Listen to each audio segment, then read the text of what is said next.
Hey guys, it's Graham. Welcome back to Truckerman Reads. Happy Thanksgiving. Every year I've done a video kind of like this where I highlight a particular book or I give my thoughts on what I'm doing for Thanksgiving. This year I put in the effort to read the entirety of Saints and Strangers by George F. Willison. There's also a subtitle there. It says, Being the Lives of the Pilgrim Fathers and Their Families with Their Friends and Foes. This is probably now my favorite single book on the Pilgrims. It is the most richly detailed and in-depth examination of what drove them to cross the sea and their first couple of decades at Plymouth. And it was especially made all the more enjoyable knowing that it was adapted into this National Geographic miniseries called Saints and Strangers in 2015. I got this DVD several years ago. I watched probably the first half of it in 2023. Last year I watched even more of it with my wife, and this year I finally watched the entire thing and finished it just this last Saturday. And after having read the book, I was pleased to see just how much of it they were able to fit into, what was it, 3-4 hours of runtime, 192 minutes? Yeah, just over 3 hours. It was a two-parter, and so whenever they aired it, it must have been two kind of hour-and-a-half movies put together. But man, they got the general gist of it, even if they had to kind of condense the timeline and compress the roster of figures to still show, with some creative license here and there, the overall accuracy of the story. There are some figures that they had to leave out, ones that didn't get so much screen time. William Brewster, for example, he was a significant figure in the congregation and a mentor and a major influence on William Bradford. He didn't feature in the series at all. Neither did Edward Doty and Edward Lester, who were servants of Stephen Hopkins. You got some brief screen time with John Alden and Priscilla Mullins. You had John Howland and Elizabeth Tilley had a bit of a moment.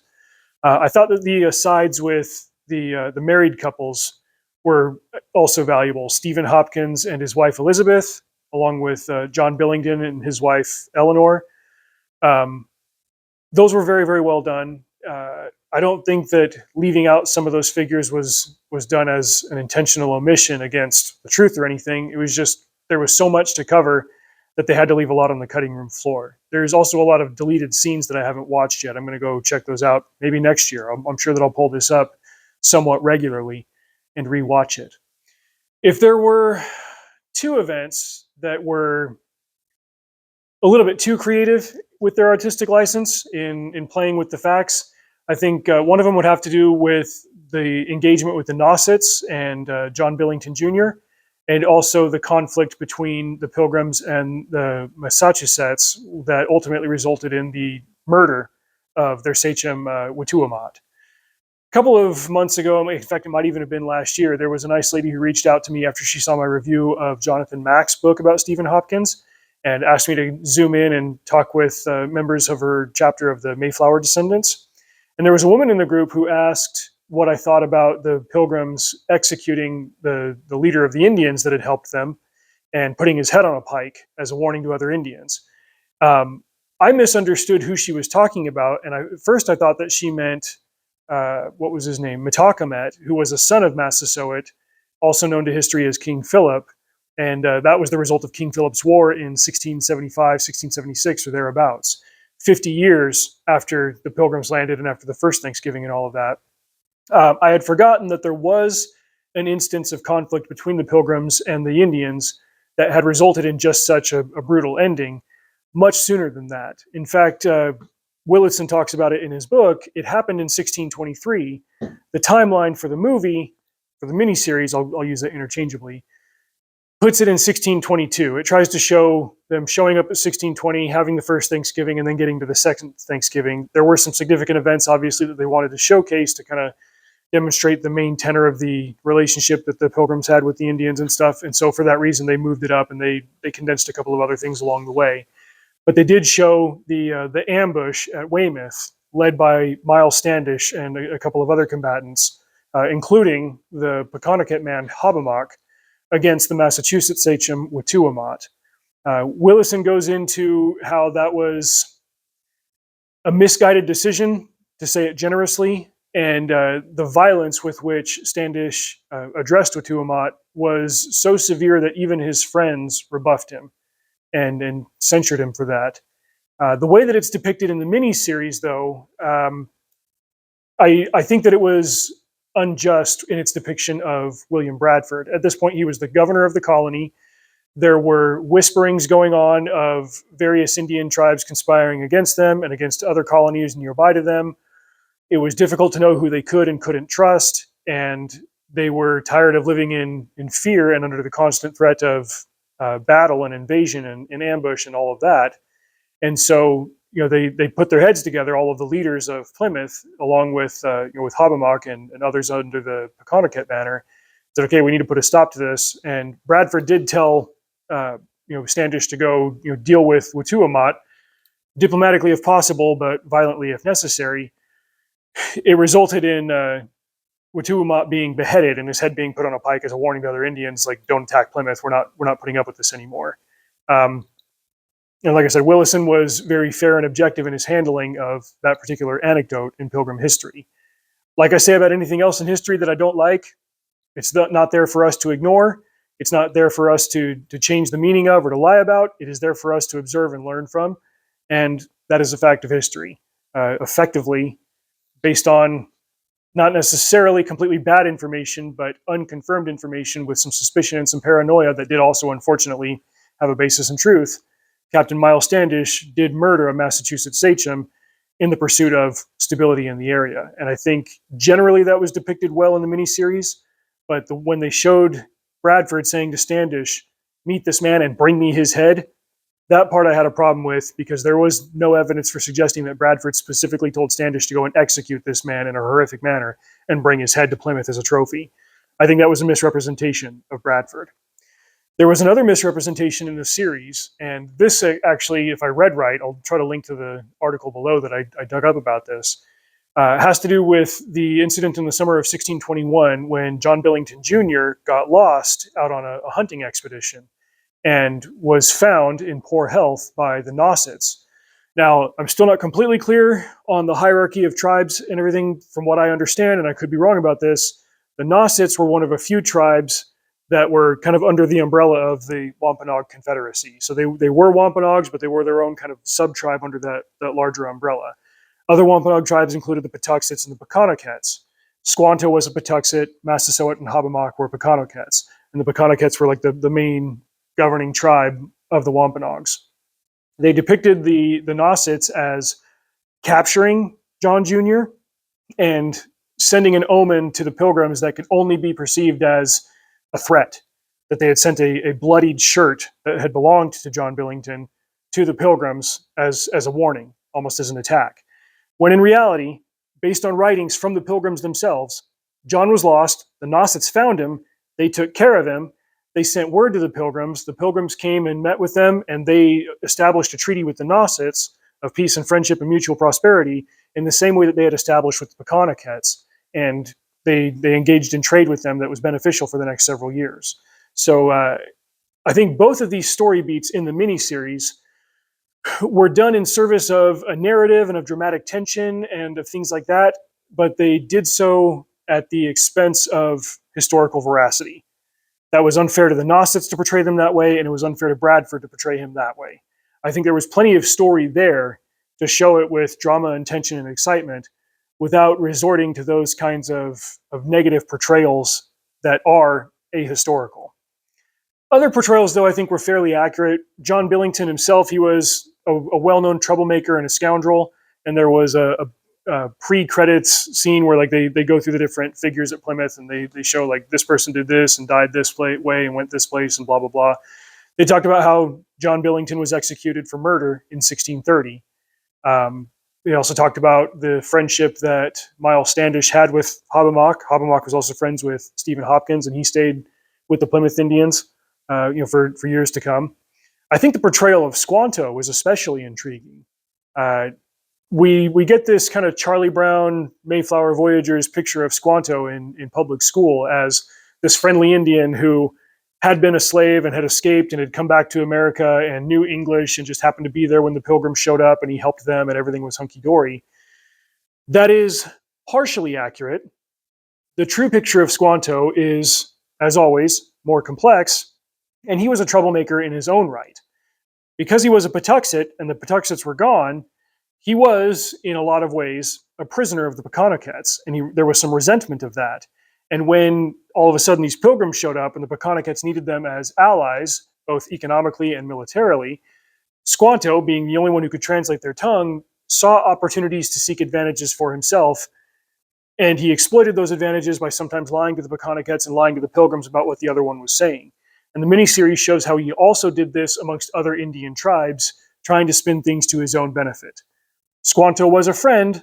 Squanto was also a troublemaker in certain ways. And in the words of William Bradford, who had much regard for Squanto as a friend, still said, Squanto plays his own game. That was depicted well. There was also another thing that popped up in the series that, again, makes me think that they were heavily relying on Willison's writing to adapt the miniseries. Historians generally agree that Squanto was captured and taken to Spain in 1614 and returned to America in 1619. But before they came to this kind of modern consensus on that based on the sources they have, a few historians also thought that he had been taken in 1605, returned in 1614, and then was taken again that same year to be returned in 1619, which there's a lot less evidence for that, and it comes up against some other historical speed bumps that suggest that that's not exactly what happened. But they portray it in the miniseries when Squanto says to Bradford, "I've crossed this ocean 4 times, never of my own will." And the Pekanikites referred to Squanto as someone who has spent half his life amongst the whites, when really it was only about 5 years, and he was more or less in his late 20s. It's hard to know because we don't know his exact age when the Pilgrims showed up. From the time they showed up to the time Squanto died, that time span was only about 20 months. He didn't quite make it to the year and a half. He was instrumental. He was a blessing to the Pilgrims, and he was necessary to obviously bridge the communication gap between both sides. And they missed him dearly. Bradford obviously mourned him when he died, but they showed that well. He got sick. He died a few days later. There wasn't much they could do for it, and the loss of Squanto was a big stumbling block for them to overcome in the years after that. But one thing that they emphasize in the miniseries that I don't remember getting a whole lot of details on this from the book is that other Wampanoags were learning English, taking classes from the women at Plymouth, and they were eventually able to learn enough to replace him as a translator in the years to come. Overall, I mean, I could go on and on about a lot of the different anecdotes in it, but I think it just suffices to say, one, that this is a generally faithful adaptation of the contents of the book. They have to leave a lot out because of the format and because of time constraints, and there were a couple of creative liberties here and there. As I was watching it Saturday morning, I would pause it every so often to tell my kids or tell my wife, well, this didn't happen that way, or they're speed running this. You might have heard, for example, that the Pilgrims were initially communist, but communism failed, as it always does, and so then they resorted to capitalism. That is an oversimplification to the point of being a misrepresentation. They did try a communal or collectivist project for the first couple of years, but when they resorted to a more individualist model, then they started to thrive. They didn't really have their first stable and long-lasting harvest until 1623, but they had to run that up in the timeline of this because this, like I said, it covers 1620 to 1622 with a very quick jump ahead later on to 1627 or 1628, excuse me, when William Bradford's son finally arrives at Plymouth, and you get to kind of see things come full circle. This is a really great representation, and probably the best cinematic one that we are likely to get, of the relationship between the Mayflowers and the Wampanoags, especially during those early years at Plymouth. I got the DVD off of Amazon a couple of years ago for like $7 or $8. I think you can also stream it on Amazon. You got to rent it there. I don't know if there's another platform that has it. The cast was fantastic. Ray Stevenson as Stephen Hopkins was inspired casting. He really brings like a wild masculinity to the role there. Vincent Kartheiser was William Bradford. Brian F. O'Byrne was John Billington. Barry Sloane, I think he must have played Edward Winslow. Anna Camp was Dorothy Bradford. I've touched on this before. Dorothy Bradford died by falling off the Mayflower while it was still in harbor before they found the site that they ultimately wanted to land and use to build Plymouth. There is a lot of evidence to suggest that she committed suicide. There is also a significant lack of evidence to rule out that it was an accident. The way the series portrays it, they went the suicide route and showed it that way, but they were able to make it work in the story.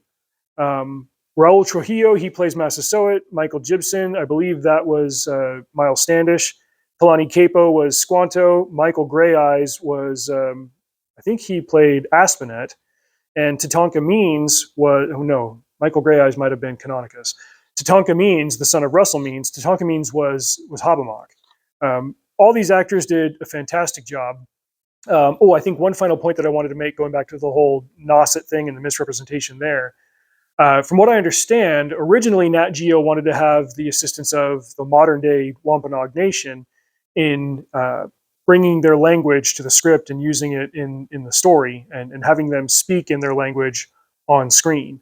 But there was some disagreement with the fact that the story was going to show the Nosset deliberately attacking and threatening a young boy and using him to threaten the Pilgrims. And so the Wampanoag Nation pulled back and said, we don't want to be a part of this. We don't like this misrepresentation of our people, of the Nosset portion of our people. And so, if I understand right, the language spoken wasn't the Wampanoag dialect of the Algonquin language. It was Abenaki, which was what was spoken up in Maine. The article, again, I'll find it and I'll share it below so you guys can see it, says it's basically like replacing Spanish with Portuguese. They're from the same overall cluster of languages, but they're significantly different enough that it's not an accurate representation. Whenever the Indians are on screen, they're speaking in a native tongue, and then there's subtitles. It's one more thing that adds to the immersive quality of this presentation. I get why the Wampanoags felt that way. I get why Nat Geo wanted to kind of dramatize things, but that ultimately led to them telling the history incorrectly. It is what it is.